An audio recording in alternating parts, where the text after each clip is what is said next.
Vendredi 5 décembre 2025, bonsoir à toutes et à tous. Bienvenue à la dernière sortie d'actualité boulante pour cette semaine sur Fera Media. Marie-Gaëlle Villemé pour vous informer. La police nationale d'Haïti a mené ce vendredi une vaste opération offensive dans le centre-ville de Port-au-Prince. Selon les premières informations recueillies, plusieurs individus appartenant à des groupes armés ont été blessés lors de cette intervention menée dans un contexte de forte tension sécuritaire. Pour renforcer l'action des unités déployées au sol, plus de 9 drones ont été mobilisés. Ces appareils ont joué un rôle déterminant dans la surveillance en temps réel des mouvements des bandits et dans la sécurisation des principaux axes stratégiques de la zone.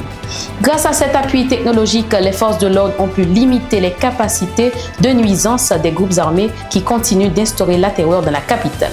Les autorités n'ont pas encore communiqué de bilan officiel, mais assurent que les opérations se poursuivent afin de rétablir la sécurité dans les secteurs affectés.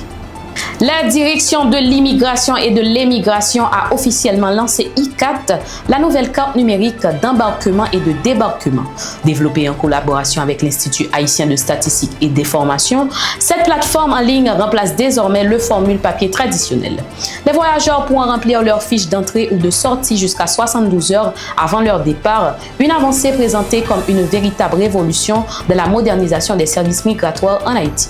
Le directeur général de la DIE, Antoine Jean-Simon Fénelon, a salué l'implication du Premier ministre Alec Didier Fils-Aimé et le soutien des partenaires techniques.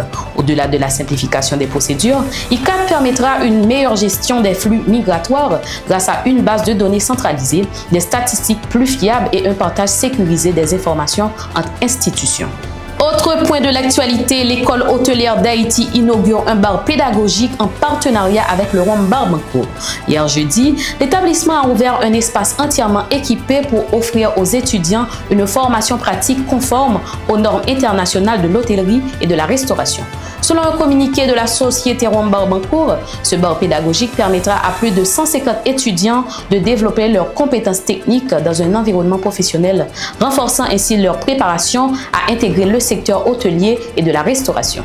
La responsable de l'école souligne que cette initiative marque une étape importante dans la modernisation et l'amélioration de la qualité de la formation. Le 9 décembre 2025, à l'occasion de la Journée internationale de lutte contre la corruption, les principales institutions de contrôle de l'État participeront au Salon de l'intégrité et de la transparence organisé par l'unité de lutte contre la corruption au Caribbean Convention Center. Cet événement permettra au public de découvrir les actions mises en place pour renforcer la gouvernance et la transparence de la gestion publique.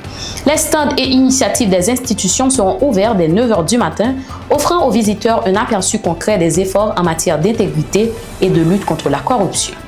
Le jeudi 4 décembre 2025, le club des supporters des Grenadiers a remis un chèque de 500 000 gourdes à la Fédération haïtienne de football.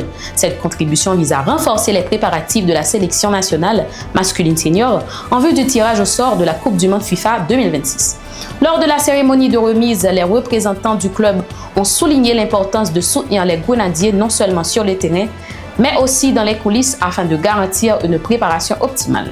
De son côté, la fédération a exprimé sa gratitude pour cet appui qui contribue à la motivation des joueurs et à la réussite de l'équipe lors des prochaines échéances internationales. Ce geste reflète l'engagement des supporters à contribuer activement au développement du football haïtien et à offrir aux Grenadiers les moyens de représenter dignement le pays sur la scène mondiale. Mesdames, Messieurs, c'est ici que s'achève ce bulletin d'information. Merci de votre attention et de votre fidélité. Nous vous retrouvons lundi pour un nouveau bulletin titre par titre et restez branchés pour l'autre édition d'actualité boulante sur Fera Media. D'ici là, passez un excellent week-end.